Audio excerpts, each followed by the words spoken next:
I am Guy Branum, subbing in for Jon Lovett, who couldn't be bothered to be here. Won't leave his goddamn house. Lazy motherfucker. Apparently, we can drop F-bombs. I am here with noted actor, amazing artist, Lance Reddick. And Lance, Nikki Haley just threw her horrible, bat-ridden, flea-infested hat into the ring for the 2024 Republican primary. Okay. So you know what that means. Time to sort through America's next top arch nemesis.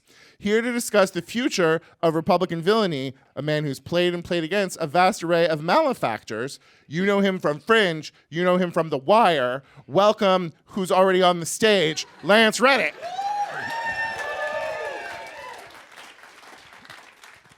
Okay, Lance, I have some questions for you. Are you ready? Okay. I read you recently read a biography of Donald Trump. Based on your findings, do you think he's headed for the White House? Wow. I mean, that book didn't really direct me in any way about whether or not he would end up in the White House, but it did direct me in terms of potentially the kind of medication he might need. Like, on that subject, do you think he has, like, a particular madness that made him the president, or was he just a run-of-the-mill American monster? Can it be replicated? Is he a unique thing, or was he the velociraptor that was testing the fence and not the velociraptor who will jump the fence and eat our democracy? Wow. Well, here's what's, real talk? Yes. Okay, so here's what's so weird to me about Donald Trump is that, because I know people have, especially when he first came into office, I know people made a lot of comparisons to him and Hitler, and in particular, kind of the kinds of rallies that he had and how violently rabid his core followers were. But what's so interesting to me about him is that I feel like this is a guy who never had a plan. Mm-hmm. Like he was literally just following his impulse. Yeah. It's just that the kind of casual misogyny and racism that I think is just part of his personality, in some ways I don't think is how do I put this? It's not personal. Like with Ron DeSantis, it feels personal. Yeah. You know what I mean? So I think he was the right person at the right time. Do you think it's just a reactive part of his being? Well, yeah, but the other thing is, I feel like he couldn't have won if Obama hadn't gotten elected twice. Uh-huh. Because there is an ugly underbelly that we pretend isn't there, that it's a large part of American culture that is systemic patriarchal white supremacy that was like, oh, hell no. No. We got to figure out a way that this never happens again. Yeah. No, I mean, we still wrote it down in books until like 83. Like, systematically excluding African Americans, women, other people of color, gay people, like we all are like, that's so far in the past. And then you're like, well, redlining was happening until 86. You know, you don't have to look back that far to see what the source is. Yeah. But would you like to hear, this is not scripted, would you like to hear my pet theory on the whole sort of like reactive thing with Trump? Okay. I think that Reagan showed everybody what can happen when you bring a script to politics, and then everyone got on a script for 30 years, and then Trump showed you what could happen if you're the only person without a script. If you're the one person improvising while everybody else is doing what they're supposed to do. And he's a brilliant improviser, because I've never seen someone that's so incredibly charismatic, that's so extraordinarily inauthentic at the same time. And I wish I was joking, but I'm not. So I feel like the people who can see it, it's like, how can you not see that he's so full of shit with every word that comes out of his mouth? And the people that can't is, he talks and sounds. He's saying the shit that I believe. He's my man. He's my man. He's my man. And I don't know how you kind of you cross that line. He felt 100% realer than any other politician we had. Like every other politician was saying what they were supposed to say. Yeah, and he was saying he what sounded like a dude. What came out of the first thing that came to his head. First thing that came to his head. So Nikki Haley has decided that she's running, and Ron DeSantis is allegedly this close to declaring. Do you think anyone has what it takes to out-crazy Donald Trump into the Oval Office? To out crazy him, no. To out evil him, yes. Okay. Who do you think can out evil him? DeSantis. Yeah. Nikki Haley, I don't know that she's smart enough. Well, I also think just as you're Sorry, saying, I mean, I think she will. Boy, Twitter's going to love me tomorrow. She will try to play by the old school rules, Yeah. and I think he will destroy it. And the more people are in the primary, the less it takes for him to be able to dominate his way through it. You know, if there are 7 people there, it's only going to take 30%. Yeah. All right, you're also a huge Marvel fan. In your estimation, is there any Marvel villains that come to mind who you 100% think could be elected in 2024? Wow. Wow. That's a stumper. Well, if you're following Marvel Comics lately, Loki's kind of not in the evil category anymore. Well, I mean, Doom is my favorite bad guy. Why? But, he's so fucking smart. I mean, he's just, first of all, Doctor Strange is probably my favorite superhero. Except maybe Shang-Chi. And so Doctor Doom, it's like if you put an evil Doctor Strange and Lex Luthor together, you get Victor Von Doom. I mean, I don't know why, because he's so evil, but at the same time, he's so smooth. I mean, it's all I feel like I'm bad mouthing Trump, and now I'm saying Dr. Doom is cool. It's fun when it's fictional. Yeah, It's not fun when they might be taking away your rights. I think maybe in terms of just charisma, maybe the Kingpin. Yeah. The celebrity I get compared to physically the most.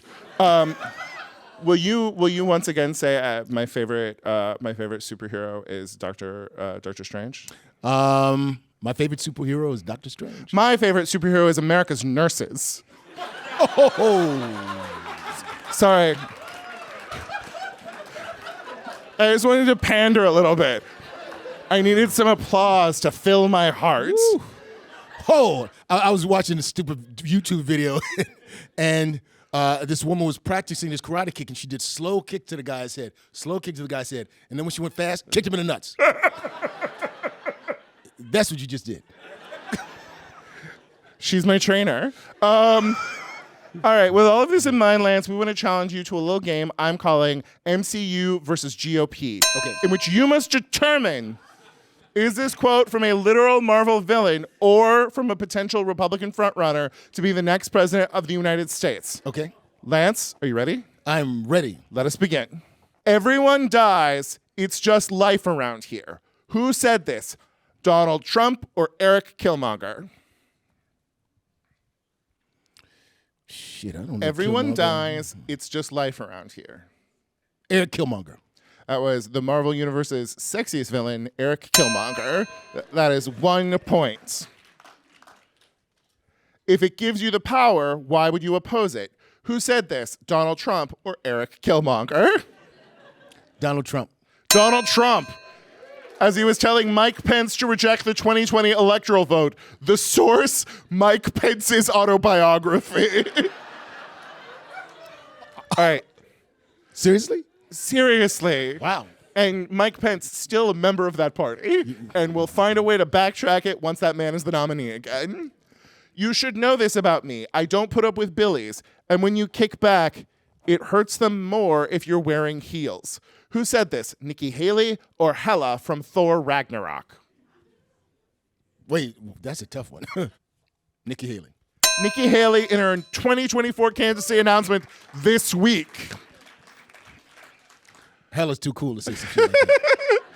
Yes. Also, was she wearing flats? I think. No, Hela's a heels woman. Okay. I know my Hela. She wears heels. I wear heels, but it's not a fashion statement. It's because if I see something wrong, I'm going to kick them every single time. Who said this? Scarlet Witch from Doctor Strange in the Multiverse of Madness or Nikki Haley? Well, I mean, if you're going into Disney Marvel, that's a different story. I'm going to regret this, but Nikki Haley. It is Nikki Haley. She loves to recycle a line. The quote is from a 2017 speech in which Haley proudly declared, "Everyone at the United Nations is scared to talk to me." As a reminder, Nikki Haley was the U.S. ambassador to the United Nations. She also said in 2012, "I wear high heels and it's not a fashion statement, it's for ammunition." Man, with her heel fetish, man, she can make a lot of money, a lot of extra side money with a whip and, some. Okay, next question, Lance. An ant has no quarrel with a boot. Who said that? Ron DeSantis or Loki? Loki. Loki said that in Thor. We have embraced freedom. We have maintained law and order. Who said this? Ron DeSantis or Ivan Vanko in Iron Man 2? Ron DeSantis. When gloating about Florida's Don't Say Gay bill following his re-election this past fall. We were just the only ones that had the backbone to stand up and do it because they call you names and they demagogue you when you do it. Who said this? Ulrich Killian from Iron Man 3 or Ron DeSantis? Wow, that's a complex quote. Damn, that's a tough one.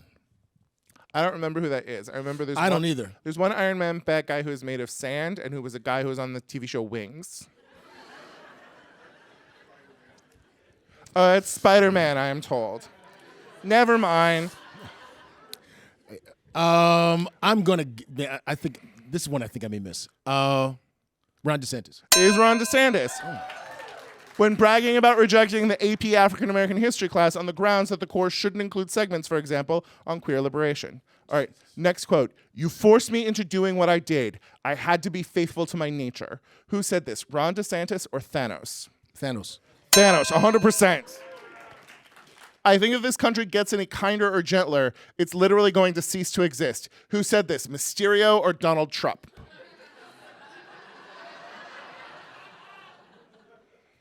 Wow, I can't think of any context Mysterio would say that in, so I'm going to guess Donald Trump. In the March 1990 issue of Playboy, baby. To build a really better world sometimes means having to tear the old one down. Who said this? Trump or Alexander Pierce from Captain America: Winter Soldier? Alexander Pierce. It's too complex of a sentiment for Trump. And that's me not remembering who Alexander Pierce was. Yes. Who was Alexander Pierce? Robert Redford. Damn. Okay. The vague politician in the background. I like it better when Glenn Close is the vague politician in the background in the Guardians of the Galaxy movies. Ah. All right. Happy New Year to all, including my many enemies and those who have fought me and lost so badly they just don't know what to do. Who said this? Vulture from Spider-Man Homecoming or Donald Trump? I'm going to say Donald Trump. The answer is Donald Trump. Wishing all of us a Happy New Year on December 16th, a month after literally getting elected president of the United States. All right, reality is often disappointing. Now, reality can be whatever I want. Who said this? Donald Trump or Caecilius from Doctor Strange? Caecilius? Who the hell is that? We know that Caecilius said it. I think we all assume that Donald Trump has said it at some point in time, but we don't have it on tape or anything.